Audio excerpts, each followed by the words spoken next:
बंधुओं, कक्षा 10वीं के छात्रों के लिए सीबीएसई द्वारा निर्धारित पाठ्य पुस्तक मणिका भाग 2 के पाठों पर चर्चा की जाएगी।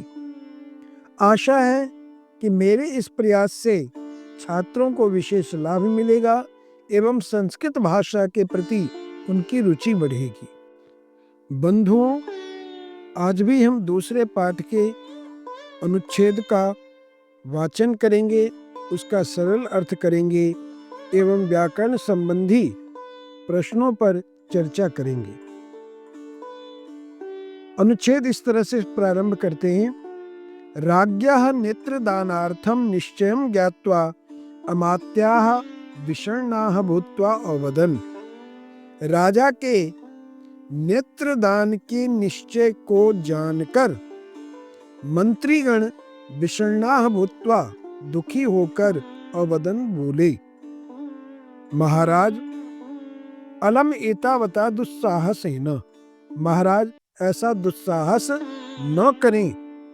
प्रभूतम धनम एव दीयताम।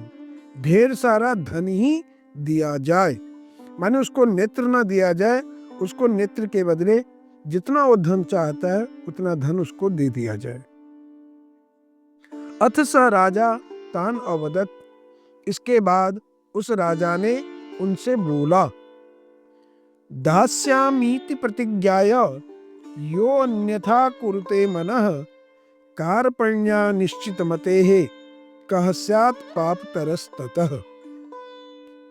दास्यामि इति प्रतिज्ञाय, दूंगा ऐसी प्रतिज्ञा कर, यह जो व्यक्ति मनः अन्यथा कुरुते अपने मन को बदल लेता है, अपने मन परिवर्तन कर लेता है, तो कहते हैं कार्पण्य अनिश्चित मते ही, कंजूस और अनिश्चित बुद्धि वाले से पाप ततः पाप तरह कस्यात्, उससे ज्यादा पापी और कौन होगा।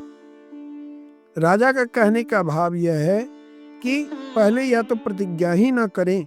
यदि हम प्रतिज्ञा करते हैं तो उस व्यक्ति का उस वस्तु के प्रति आशा बंध जाती है और अंत में यदि देते समय हम ना कर दें तो उसका मन दुखी होता है, और दूसरे का मन दुखी करना ये सबसे बड़ा पाप होता है। ना हम स्वर्गम न मोक्षम वा कामये। मैं न तो स्वर्ग चाहता हूँ और ना ही मोक्ष की कामना करता हूँ, बल्कि किंतु आर्तानां परित्राणाय एव मे निश्चयः।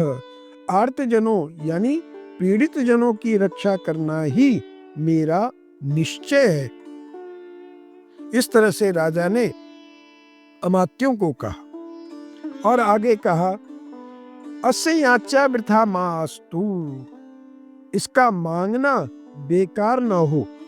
ऐसा कहकर इति उक्त्वा, ऐसा कहकर स राजा, उस राजा ने वैद्योक्त विधिना, वैद्य के द्वारा बताई गई विधि से, यानी डॉक्टर के द्वारा बताई गई जो चिकित्सा विधि है, उस विधि से नीलोत्पलम इव, नीले कमल के समान, एकम चक्षुः, एक आंख को, अक्षतम उत्पाट्य, बिना उसमें कोई किसी तरह का कोई कट लगे हुए, कोई किसी तरह का कोई माने उसमें नुकसान न किए हुए, माने साबुत, उत्पाट्य निकाल कर प्रीत्या प्रसन्न मन से याचकाय समर्पितवान, याचक को सौंप दिया, याचक को दे दिया।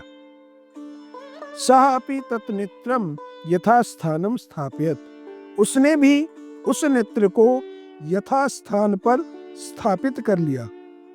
माने दाहिने तरफ के आंख यदि रहा होगा तो दाहिने तरफ, या बाएं तरफ का आंख रहा होगा तो बाएं तरफ उसने भी स्थापित कर लिया। ऐसे नहीं स्थापित कर लिया, वो भी वैद्योक्त विधि के द्वारा ही स्थापित कराया। ततो महीपालः द्वितीयं नेत्रम अपि शनैः निष्कास्य तस्मै अयच्छत्। उसके बाद महीपालः यानी राजा, द्वितीयं नेत्रम अपि, दूसरा नेत्र भी, दूसरी आंखें भी, शनैः धीरे से, निष्कास्य निकालकर, तस्मै अयच्छत् उसको दे दिया। अथ विस्मितः शक्रः अचिंत्यत।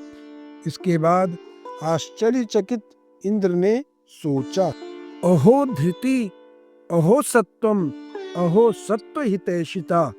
यह अहो संबोधन आश्चर्य सूचक है। इसका अर्थ होगा अहो धृति ही, कैसा अद्भुत इसका धैर्य है। अहो सत्वम, कैसा यह प्राणी है, कैसा अद्भुत यह प्राणी है। और अहो सत्व हितैषिता, कैसा अद्भुत जीवों के कल्याण की इच्छा करना है। तो इस तरह से इसका शाब्दिक अर्थ हुआ। अब हम इस अनुच्छेद में प्रयुक्त व्याकरण कार्यों पर चर्चा करेंगे।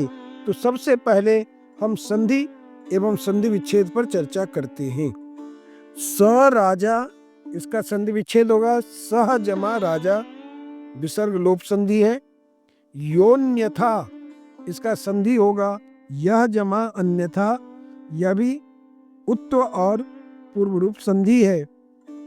कह जमा स्यात्, कस्यात्, विसर्ग के जगह पर स हो जाएगा, सत्व संधि है।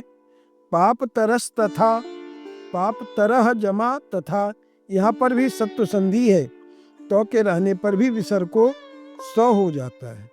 इत्युक्त्वा, इति जमा उक्त्वा, इसमें यण संधि है। वैद्योक्त विधिना, वैद्य जमा उक्त विधिना, इसमें गुण संधि है। नीलोत्पलम, नीलम जमा उत्पलम, यहाँ पर भी गुण संधि है। चक्षुः जमा शनैहि, चक्षुष शनैहि, यहाँ पर हम शत्व संधि कर देंगे, विसर्ग को स कर देंगे। सह जमा अपि, सोपि, उत्व और पूर्व रूप संधि हो गया है। तत् जमा नेत्रम, तन नेत्रम बन जाएगा, पर सवर्ण संधि, क्योंकि अनुनासिक वर्ण है नौ, नेत्रम का नौ, तो तो के जगह पर नौ हो जाएगा। ततो महीपालः, इसका संधि विच्छेद होगा ततः जमा महीपालः, विसर्ग संधि। इस तरह से हमने संधि पर चर्चा की। अब हम समस्त पद का विग्रह करेंगे एवं विग्रह पद का समस्त पद बनाएंगे। आर्ता नाम परित्राणाय, इसका समस्त पद बन जाएगा आर्त परित्राणाय। वैद्योक्त विधिना, इसका विग्रह हो जाएगा वैद्येन उक्त विधिना, तृतीया तत्पुरुष हो जाएगा। नीलोत्पलम, नीलम च तत्उत्पलम, ये भी कर्मधारय समास हो जाएगा। अक्षतम, न क्षतम, न तत्पुरुष हो जाएगा इसमें। यथा स्थानम, इसका विग्रह हो जाएगा स्थानम अनतिक्रम्य, अव्ययी भाव समास है इसमें। महीपालः, इसका विग्रह होगा महीम पालयतीति, ये उपपद समास हो जाएगा। और सत्व हितैषिता, सत्वानाम हितैषिता, यहाँ पर षष्ठी तत्पुरुष करेंगे। तो इस तरह से प्रयुक्त समस्त पदों पर हमने चर्चा की। अब इस अनुच्छेद में जो आपके सिलेबस में निर्धारित प्रत्यय है उस पर चर्चा कर लेते हैं। सत्वम में सत्व जमा त्व प्रत्यय है। सत्व हितैषिता में सत्व हितैषी जमा तल प्रत्यय है, सत्व हितैषिता बना है। प्रश्न पत्र में अनुच्छेद पर आधारित ही कुछ निर्देशानुसार प्रश्न आते हैं, तो कुछ कतिपय प्रश्नों पर हम चर्चा कर लेते हैं। जैसे अवदन, इस क्रिया का कर्ता हो जाएगा अमात्याः। अत्यधिकम, इस अर्थ में कौन सा पद प्रयुक्त हुआ है, तो इसका उत्तर हो जाएगा प्रभूतम।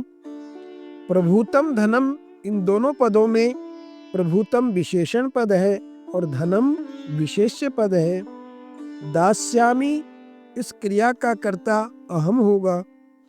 कामये, इस क्रिया का भी कर्ता अहम होगा, क्योंकि ये दोनों क्रियापद उत्तम पुरुष के हैं और एक वचन के हैं, इसीलिए अहम सर्वनाम ही इसका कर्ता पद होगा। राजा का पर्यायवाची शब्द यहाँ पर प्रयुक्त हुआ है महीपालः। उत्पाट्य का पर्यायवाची शब्द यहाँ पर प्रयुक्त हुआ है निष्कास्य। क्षतम का विलोम पद है अक्षतम। और विस्मितः शक्रः, इनमें भी विस्मितः विशेषण पद है और शक्रः विशेष्य पद है। तो इस तरह से हमने कुछ प्रश्नों निर्देशानुसार प्रश्नों पर भी चर्चा किया। आशा है कि इससे आपको काफ़ी लाभ मिलेगा। धन्यवाद।